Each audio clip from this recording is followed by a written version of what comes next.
potential candidates for finance positions, VLOOKUPs and pivot tables are the most frequently mentioned functionalities in Excel since they're so powerful, but many people just use them as a buzzword and don't really know how to use them properly and the range of uses each has. So hopefully after this video you will have a much better idea as to how to use the VLOOKUP function and how you can intelligently design spreadsheets that are set up in a way that is very conducive to using VLOOKUP to find values. First we'll look at the syntax. You can see I've separated it out a little bit to make it easier to read, but essentially the VLOOKUP function, you put a lookup value, which is the value to look for in the first column of the table or range that you're looking at, and it can be a value typed into the formula or it can be a reference to another cell, which then it would be looking up that value.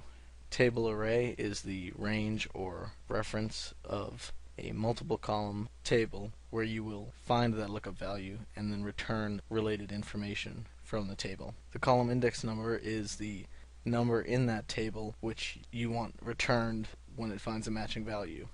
So the first column, which is where you're looking up the value, would be number 1, and any other columns to the right would be 2, 3, 4, 5, etc. And so you need to make sure that your table is large enough for the column number that you're grabbing. And lastly, we have range lookup, which is a true or false that dictates whether VLOOKUP should find the exact match, which would be false, and therefore it will go through the entire list to find the match, and your data does not need to be sorted. If there are more than one match when looking it up, the first one found will be used. If you leave it true, the table that you're referring to should be sorted alphabetically because it will find the closest match in alphabetical order to what you're searching for. And I'll show you an example of that in just a second. So before we jump into writing the formula, I want to show you the underlying data that I have, which we'll be looking up. You'll see there's 3 tabs here: Book, Online, and Other. On each one there is a pretty basic income statement with made up sales information, costs to get to profit. And so I have the same format for each tab, so each category is in the same row and all of the calculated values are in the same columns to the right. And you'll see that I have 2011, 2012, 2013, and total. In order to help with the VLOOKUP formulas we're doing, I created a reference table.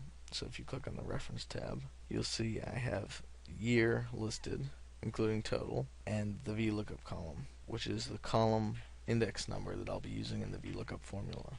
When I highlight this, you can see that I've named it year table, which is using a named range. And so 2, 3, 4, 5 means if I go to any of these income statements, the first column would be A. As I move to the right, you can see that it tells me the number of columns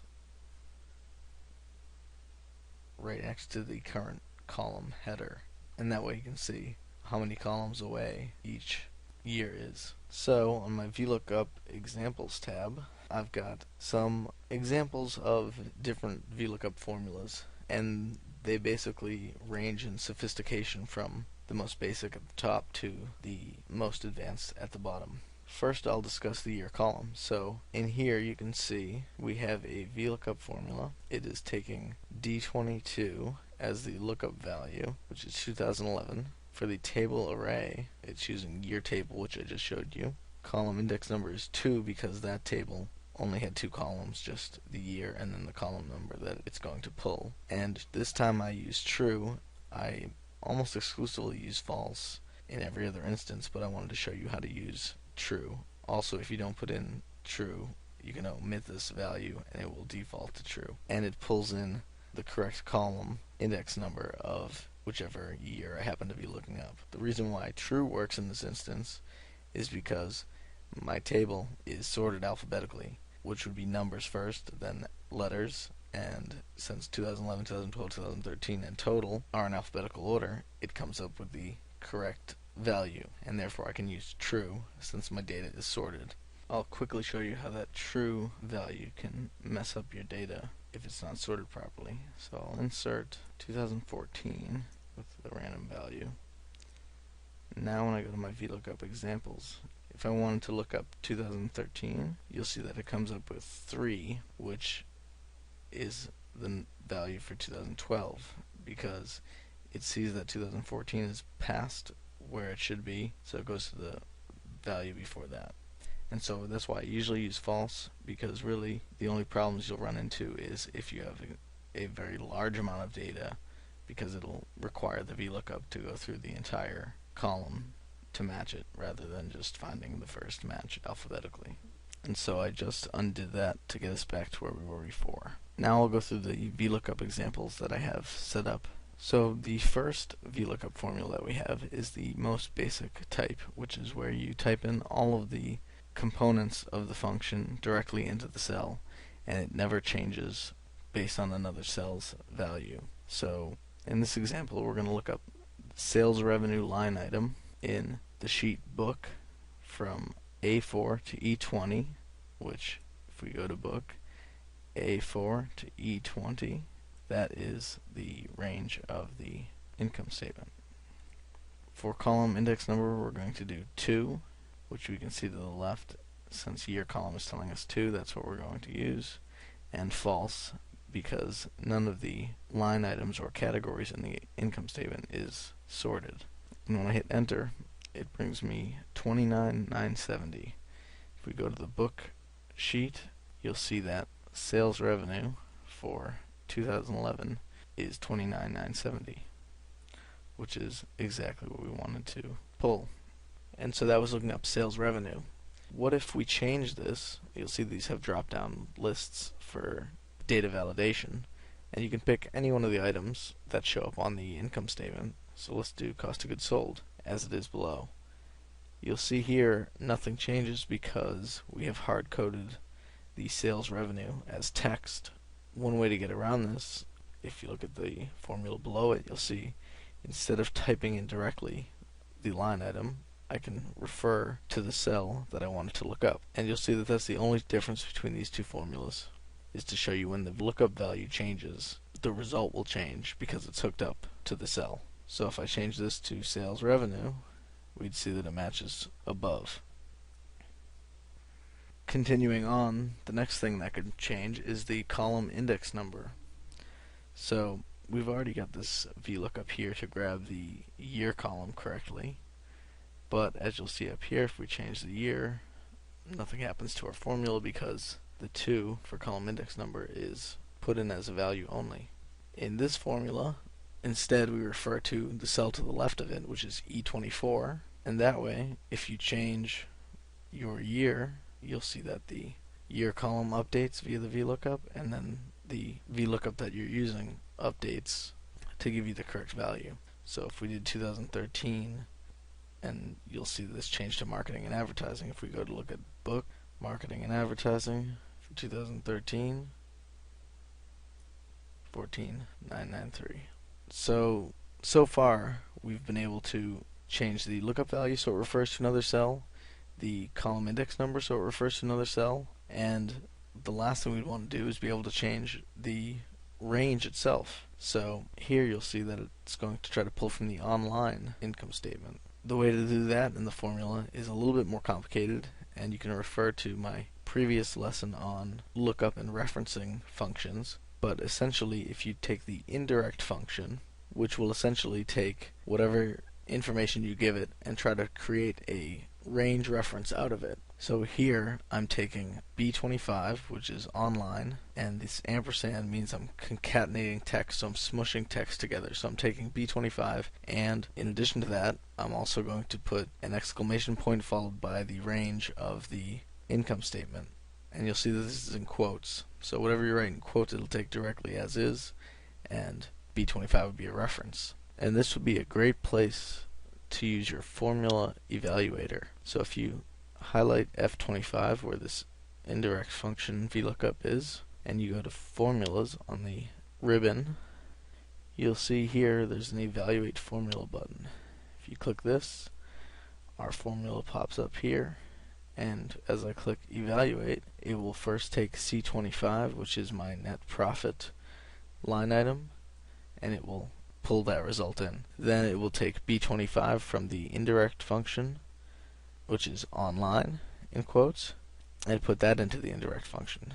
Next, it will evaluate the indirect function itself, and you can tell what's being evaluated by what is underlined. So the indirect function will result in that concatenated area we saw underlined, and if you click evaluate again, you'll see that the indirect function resulted in the full range reference to our range. And if you click evaluate again, it'll show you the result. So you hit close, and that just shows you the process of it taking each component and how Excel works through it to come up with the right answer. And so now we've actually hooked up all of our relevant variables so that you can change any one of these values and get the corresponding answer from your income statement. One important thing to note with the indirect function, if you have a sheet name that is more than one word with a space in it, you'll need to add an apostrophe before and after the sheet name. And I'll show you a quick example of that. If I hit equals book and pick a cell, hit enter, you'll see the book formula has just an exclamation point following it and the reference. If below that I did equals and I went to item example and clicked any cell and hit enter, you'll see that item example has an apostrophe or a single quote on either side of it. So if you're going to have sheets with spaces in between, or even if you're not, I like to put it in just to be safe, I would modify that indirect function so that at the beginning, in between two double quotes, I have an apostrophe, then an ampersand, then the sheet name, then before this exclamation point I'm going to put another apostrophe and hit enter. And you'll see that it'll still work on single word spreadsheets even with the apostrophes, but those apostrophes are needed whenever there's a space in your sheet name. So lastly, on this item example tab, I just wanted to show you how you could create an item query basically that works off of an order ID number, and you have subsequent VLOOKUP formulas to pull in all the related information. This could be helpful if you had all of your data on one sheet, but you wanted to have one area where you could either pull in one item's information, or you could have a list of certain items, let's say items placed during the week. You put them into the first column, and with VLOOKUPs to the right, all of the relevant information can populate that way. So you'll see up top I've put in a column index number above each of these, and I will delete these formulas just to show you how this is done. So I'm doing a VLOOKUP of A4, and I put the $sign in front of the A, so when I copy it to the right, it will hold the column constant, and I will look it up in order table, which is this area below. Then B2 for my column index number, which I have the $sign in front of the row number this time, so that the row stays constant, but the column changes as I copy over. So if I take that formula, use my autofill handle and drag it to the right, and I will click fill without formatting, you'll see that it kept the order ID in the first part of the VLOOKUP, but changed the column each time to reference the column number up top, which can be very useful whenever you're copying VLOOKUP formulas across to extract a lot of information about one specific lookup value. So I hope that was useful. There are plenty more ways to use VLOOKUPs intelligently, but I suggest you play around with the examples I have here, get more familiar with it, and feel free to post any questions or comments down below.